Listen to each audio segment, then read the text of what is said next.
그러나 만일 너희가 너희 하나님 여호와의 말씀을 복종하지 아니하고 말하기를 우리는 이 땅에 살지 아니하리라 하며, 또 너희가 말하기를 아니라 우리는 전쟁도 보이지 아니하며 나팔 소리도 들리지 아니하며 양식의 궁핍도 당하지 아니하는 애굽 땅으로 들어가 살리라 하면 잘못되리라. 너희 유다의 남은 자여, 이제 여호와의 말씀을 들으라. 만군의 여호와 이스라엘의 하나님께서 이와 같이 말씀하시되, 너희가 만일 애굽에 들어가서 거기에 살기로 고집하면 너희가 두려워하는 칼이 애굽 땅으로 따라가서 너희에게 미칠 것이요, 너희가 두려워하는 기근이 애굽으로 급히 따라가서 너희에게 임하리니 너희가 거기에서 죽을 것이라. 물은 애굽으로 들어가서 거기에 머물러 살기로 고집하는 모든 사람은 이와 같이 되리니 곧 칼과 기근과 전염병에 죽을 것인즉 내가 그들에게 내리는 재난을 벗어나서 남을 자 없으리라. 만군의 여호와 이스라엘의 하나님께서 이와 같이 말씀하시되, 나의 노여움과 불을 예루살렘 주민에게 부은 것 같이 너희가 애굽에 이를 때에 나의 불을 너희에게 부으리니 너희가 가증함과 놀램과 저주와 치욕거리가 될 것이라. 너희가 다시는 이 땅을 보지 못하리라 하시도다. 유다의 남은 자들아, 여호와께서 너희를 두고 하신 말씀에 너희는 애굽으로 가지 말라 하셨고, 나도 오늘 너희에게 경고한 것을 너희는 분명히 알라.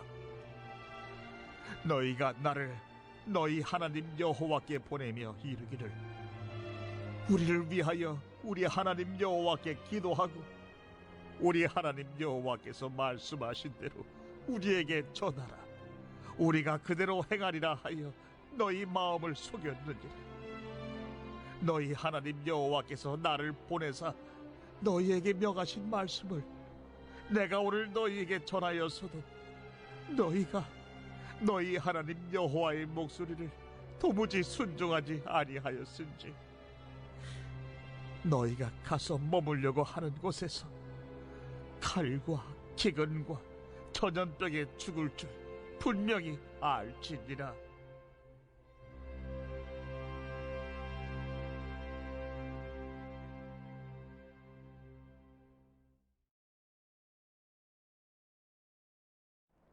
그러나 만일 너희가 너희 하나님 여호와의 말씀을 복종하지 아니하고 말하기를 우리는 이 땅에 살지 아니하리라 하며, 또 너희가 말하기를 아니라 우리는 전쟁도 보이지 아니하며 나팔 소리도 들리지 아니하며 양식의 궁핍도 당하지 아니하는 애굽 땅으로 들어가 살리라 하면 잘못되리라.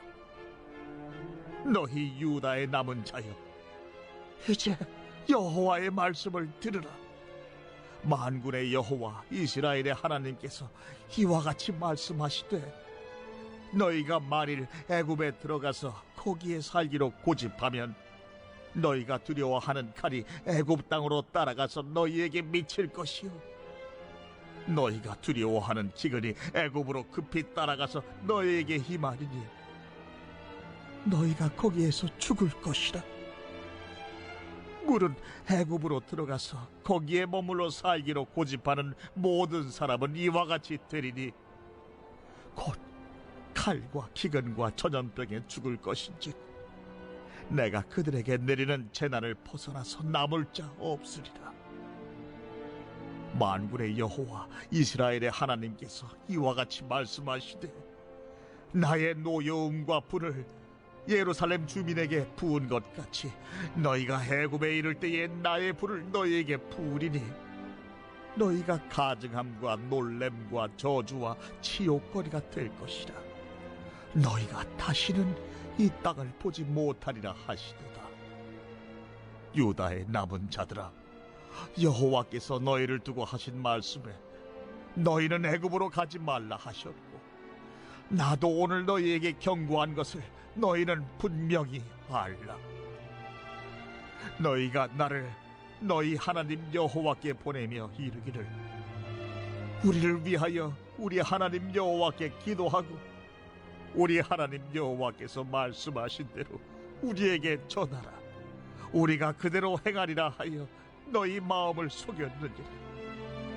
너희 하나님 여호와께서 나를 보내사 너희에게 명하신 말씀을 내가 오늘 너희에게 전하였어도 너희가 너희 하나님 여호와의 목소리를 도무지 순종하지 아니하였은지 너희가 가서 머물려고 하는 곳에서 칼과 기근과 전염병에 죽을 줄 분명히 알지니라.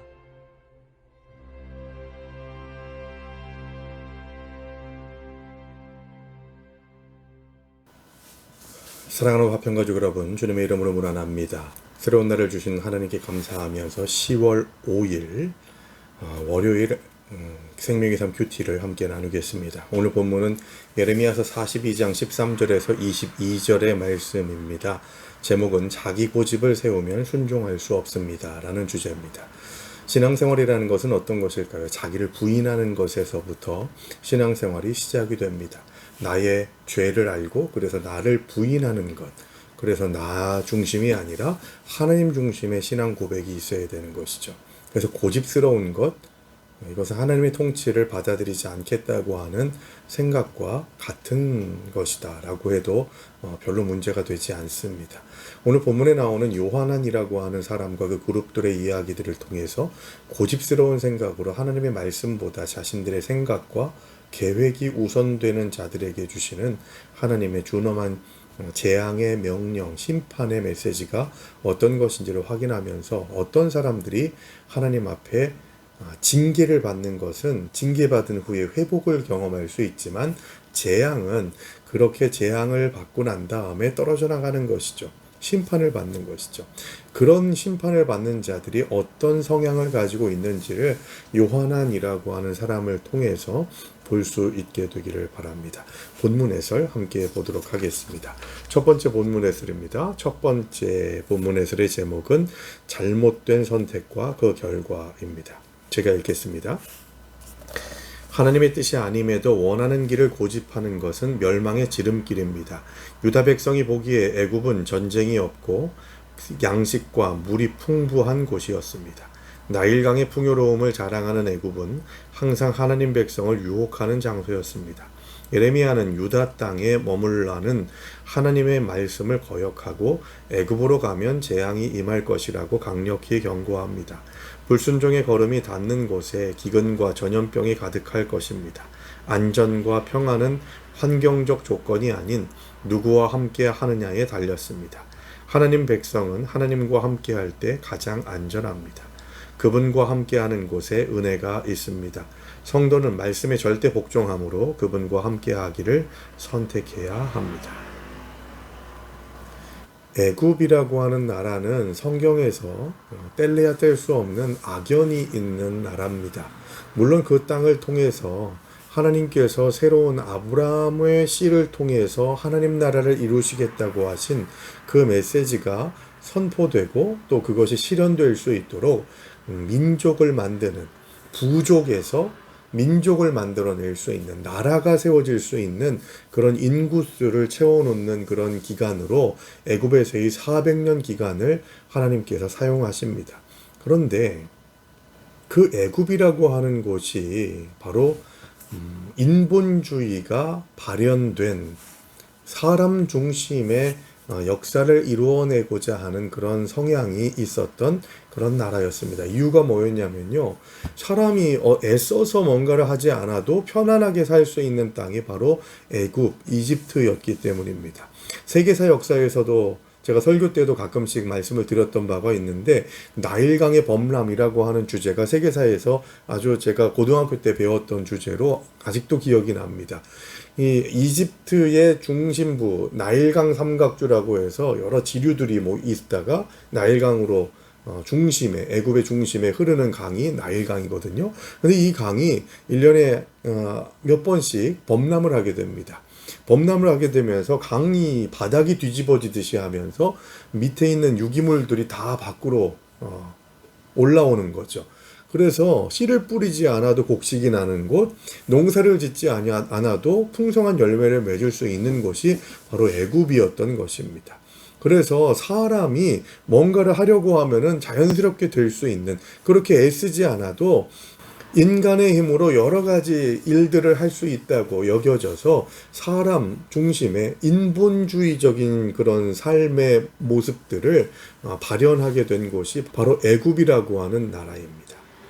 그렇기 때문에 애굽에서 400년 동안 살아왔던 이스라엘 백성들이 하나님 중심의 신앙생활을 감당할 수 있도록 하려면 그 과정들 속에서 그 독소를 빼내는 과정들이 필요했던 것이죠.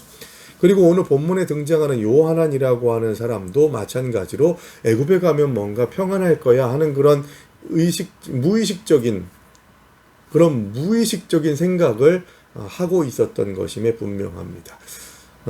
추석 명절 기간 동안 큐티를 안 하신 분들이 오늘 영상 큐티를 보시게 되면 어떤 내용인지 좀 감이 잘 오지 않으실 것 같아가지고 좀 이전의 상황에 대해서 말씀을 드립니다. 바벨론이 유다를 세 번째로 침공을 해서 유다가 멸망을 당하게 됩니다. 그래서 마지막 유다의 왕인 시드기야를 눈을 뺀 상태로 끌고 가게 되는 비참한 모습으로 유다의 역사가 마무리되게 됩니다. 물론 성전도 파괴되고 성전의 기물들도 착취가 돼서 약탈이 돼서 바벨론으로 가져가게 됐던 것이죠. 그런데 바벨론이 유다를 함락하고 난 다음에 유다를 통치할 총독으로 그다랴라고 하는 총독을 세우게 됩니다. 그런데 이것을 싫어했던 사람이 왕족 출신이었던 이스마엘이라고 하는 사람이었고, 이스마엘이 군대를 동원해서 그다랴 총독을 암살하게 되죠. 그 암살의 계획을 알고 있었던 사람이 바로 요하난이었고, 그래서 그다랴에게 암살의 일이 진행되기 전에 암살 기도가 있으니 빨리 이스마엘을 쳐야 됩니다 라고 하는 그런 조언을 했지만 그것을 받아들이지 않았다가 이스마엘이 그다랴를 죽이게 되죠.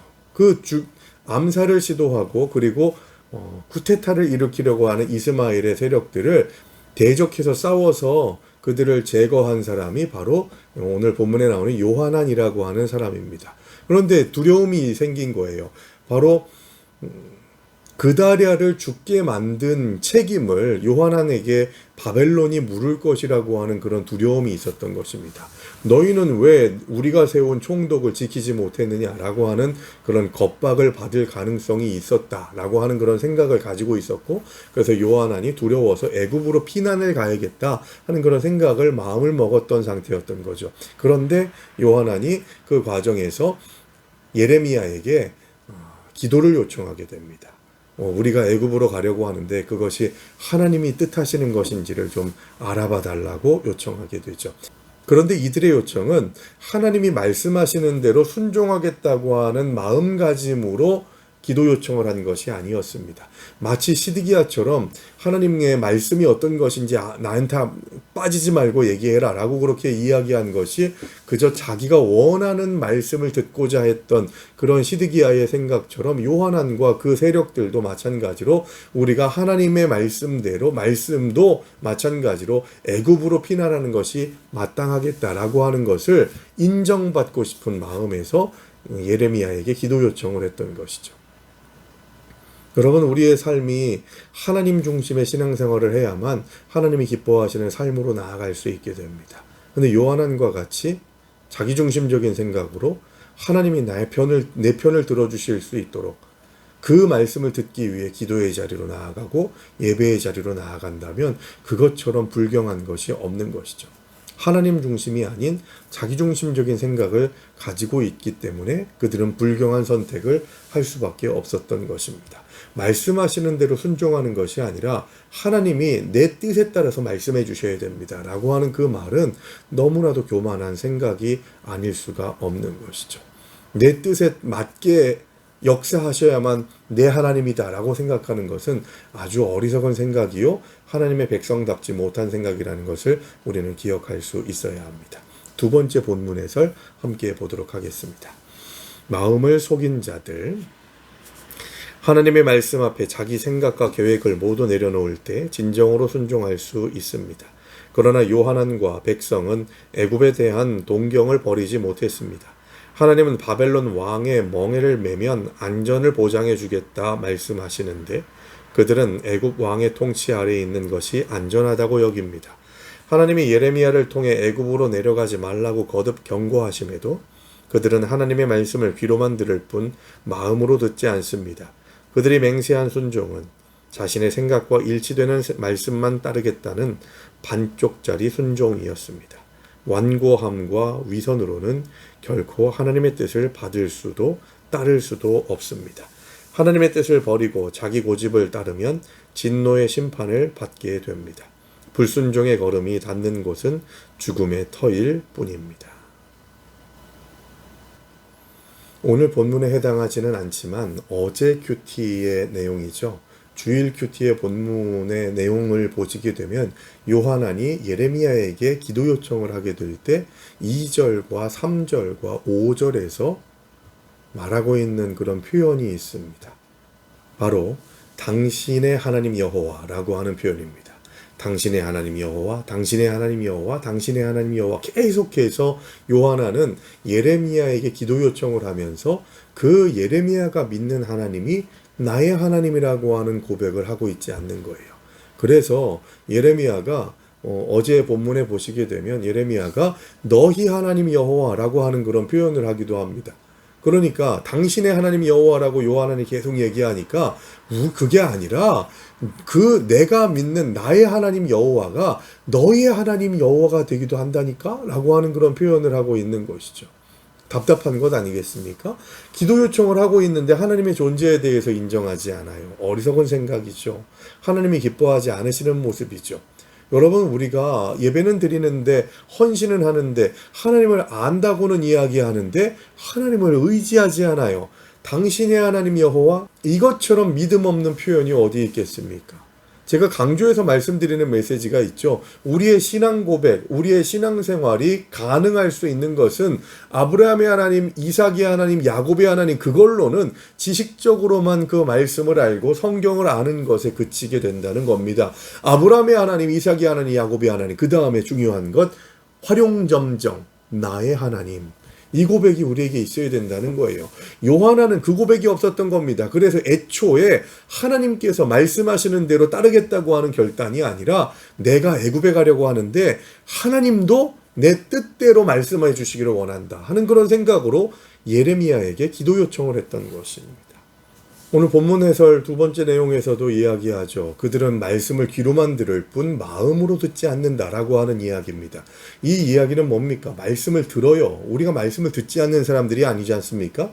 지금도 우리는 말씀을 듣기 위해서 이 큐티의 말씀을 함께 나눕니다. 중요한 것은 뭐냐? 말씀을 육신의 귀로 듣는 것으로 큐티가 끝났다고 생각하면 우리는 말씀을 들었을 뿐 마음으로 받아들이는 자가 될 수는 없었던 것이죠. 마음으로 받아들인다라고 하는 것을 뭐라고 한다고요? 묵상, 적용이라고 말한다는 것이죠. 그리고 그걸 좀 더 구체화시키는 표현이 뭐냐 하면 말씀의 현재화라고 말씀드렸습니다. 그때의 당시에 예레미야 당시의 말씀이 나를 향한 말씀으로 받아들여져야 되는 거예요. 그래야 그 하나님이 나의 하나님이라는 고백을 하고 있는 자들이 말씀을 받아들이는 자세가 바로 그런 자세가 된다는 거예요. 말씀이 오늘의 나에게 어떤 상관이 있느냐, 이게 중요한 거예요. 이게 바로 적용이라는 것입니다. 묵상의 포인트라는 것이죠. 자, 요하난이 그런 태도를 취했는데 오늘의 나는 지금 요하난의 모습은 아닌가? 예레미야에게 기도 요청을 한 요하난의 생각이 내가 원하는 말을 듣기 위해서 예레미야에게 기도 요청을 한 것처럼 나도 내가 원하는 뜻대로 하나님이 따라와 주시기만을 바라는 것은 아닌가. 이것이 바로 이 예레미야 시대와 나의 시대를 연결하는 연결고리, 말씀의 현재화가 이루어지는 시간이라는 것입니다. 이게 돼야 되는 거예요. 그게 안 되면 그저 성경은 무협소설 읽는 것과 같이 나의 인생을 변화시키지 않는, 아무 변화도 아무 역사도 이뤄낼 수 없는 그런 소설책 같은 그런 생각으로 밖에는 우리들에게 받아들여지지 않는다는 것입니다. 말씀 앞에 서면 우리는 변화되게 되어 있습니다. 부족한 것들이 드러나게 되어 있고, 그래서 그 부족함을 채우기 위해서 하나님을 의지하게 되어 있고, 하나님을 의지하는 힘과 능력으로 세상 가운데에서 더욱더 주님 주신 힘과 능력을 힘입어서 성숙해지고 변화되기를 소망하는 마음가짐으로 주님 앞에 나아가게 되는 것이죠. 요한 안의 문제는 뭐였습니까? 하나님도 나를 위한 대상으로만 여겼던 것이죠. 나의 유리한 조건과 내 계획과 생각을 동조해주고 동의해주는 수단으로 정도밖에 생각하지 않았기 때문에 하나님께서 그들을 징계하시겠다고 말씀하고 있는 것입니다. 하나님이 계시지 않으면 그 어떤 계획도 무의미하다라고 하는 그런 고백이 오늘 큐티를 하면서 요한 안의 길을 보면서 우리가 다시 한번 깨닫게 되는 귀한 교훈이, 다짐이 오늘 큐티를 통해서 우리에게 새겨질 수 있게 되기를 바랍니다. 묵상 에세이 함께 보겠습니다. 믿습니다의 의미. 때로 우리는 하나님의 등장을 꺼립니다. 하나님이 등장하시면 무엇인가 잘 나가던 계획이 금방 막을 내려야 할 것 같습니다. 완벽하게 준비해 놓은 스케줄에 오히려 흠집이 날 것 같습니다. 배를 탈 때 구명조끼를 입지만 구명조끼가 사용되길 원하는 사람은 아무도 없습니다. 요즘 신앙인들이 하나님을 구명조끼처럼 취급한다고 지적하는 말을 들은 적이 있습니다. 그런데 하나님은 구명조끼 정도가 아닙니다. 선박 자체가 하나님입니다. 우리는 배에 타 있으면서도 하나님과의 동행을 잊고 삽니다. 하나님의 것을 누리면서도 일부만 누리고 있다는 착각을 합니다. 필요에 따라 하나님을 부르고 기도하면 하늘 문을 바로바로 열어주시는 분으로 착각합니다. 믿음의 의미를 제대로 깨닫지 못하기 때문입니다. 믿음은 하나님의 말씀이 내 안에 들어와서 나를 고치는 것입니다. 나의 기도와 하나님의 뜻이 같아지는 것입니다. 해결 방법은 하나님이 정하십니다. 내 방법이 아니라고 뭔가 잘못되었다고 우긴다면 하나님이 이루시는 결과를 경험하지 못합니다.